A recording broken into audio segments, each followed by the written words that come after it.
বিশ্বের অন্যতম প্রযুক্তি জায়ান্ট মাইক্রোসফট সফটওয়্যার থেকে শুরু করে কৃত্রিম বুদ্ধিমত্তা ও ক্লাউড প্রযুক্তির বিকাশে বিশ্বব্যাপী ব্যবসা বাড়াচ্ছে প্রতিষ্ঠানটি।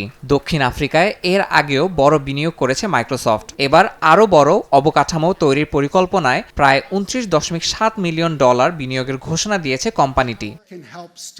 এরই মধ্যে জোহানেসবার্গ ও কেপ টাউনে দেশটির প্রথম এন্টারপ্রাইজ গ্রেড ডাটা সেন্টার গড়ে তুলতে মাইক্রোসফট $100 কোটি বেশি ব্যয় করেছে।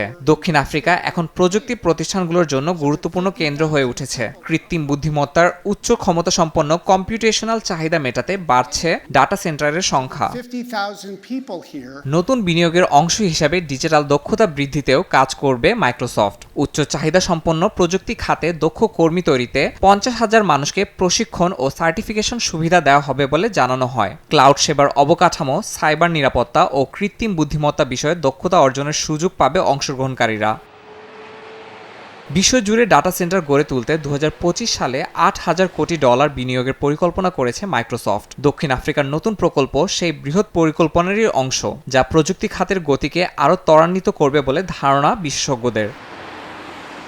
ইয়াসিন মোহাম্মদ জিসান, সময় সংবাদ।